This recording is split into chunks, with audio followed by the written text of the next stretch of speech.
So we're not going to do that. Okay. They're not going to do anything. They're so small. Okay, so here we are again. Thanks for doing this, and this will take about half an hour. And so I'd like to just kind of rewind 15 minutes and go back to where we were. And so what you were saying here was really good. You kind of introduced yourself and you said a little bit about who you are and what you're doing, and then you got into how you identify with internet. Repeat what you said, and then I'll get into more specific questions after we do that for like 5 minutes. No problem. Okay. Both of my parents are from Pakistan. I was born in 74, and I'm 34 years old. I'm a rap artist, also do stand-up, and also do a lot of speeches, workshops for other immigrant kids that are like half my age, and not trying to be a role model, but just trying to be an inspiration. Am I Danish? I'm a Pakistani. I think I feel that I'm Pakistani. That's my identity because I don't feel like I feel like we have to struggle every day to prove that we are cool, that we are all right, that we are intelligent, that we are not primitive people. Plus we have to struggle against the media keep on, like it's not only the Danish press, but it's also CNN and you know, whatever comes from the Muslim world is always met with suspicion, and so is our everyday life. So that's why I feel like, yeah, I'm Dane because socially, literally, in many ways I'm Danish. Speak Danish every day, eat Danish every day. Of course, I eat a lot of Pakistani food too, but what I mean is like, I'm integrated, if that's the word, because of course I'm integrated because I was born here.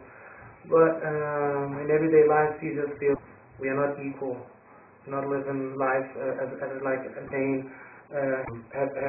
They have more benefits of just being like met with like with objectivity instead of when we are met with by people or girls or whatever the situation is often like, oh, okay, they got a stereotype picture of how we are, so it's like, oh, so you know, a lot of gangsters like, so if it was if the situation occurred, then you might be one of those who killed their sisters because of honor, you know, stuff like that. So in a way we live in a parallel system even though that we are fully integrated, so that's why I say that I'm Pakistani. Yeah. So that's it.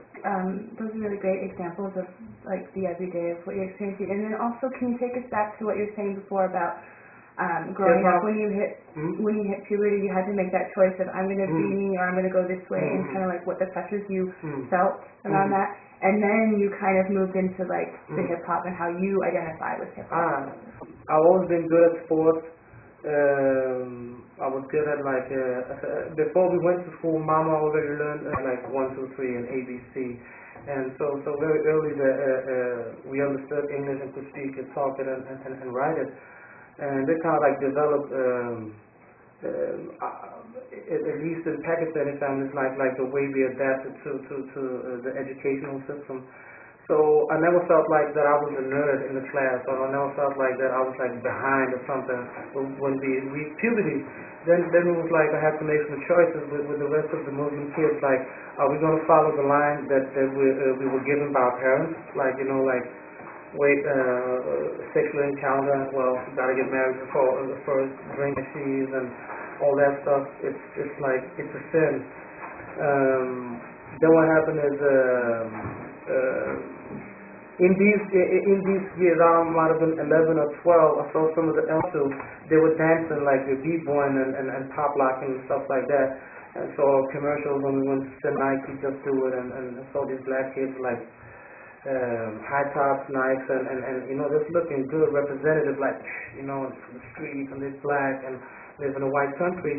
So I kind of like associated with them, plus the fact that I knew and I understood English. So when we were dancing, so the music we were dancing to, I understood the message in it, and like it just attracted me, like, and I think I like good rap like 1 week, and then I could rap. I feel like because I found it was easy, like 1, 2, 3, and 4, and then you just have to be poetic and just have to rhyme in the end. Well, it's so simple. It was so simple back then, complex, but.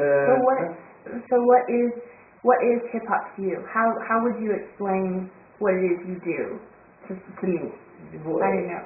Well, if I say what hip hop is, I say hip hop is just like way back, like before it was like when it started, and I think when you're younger, it was like flash hip hop, like you got the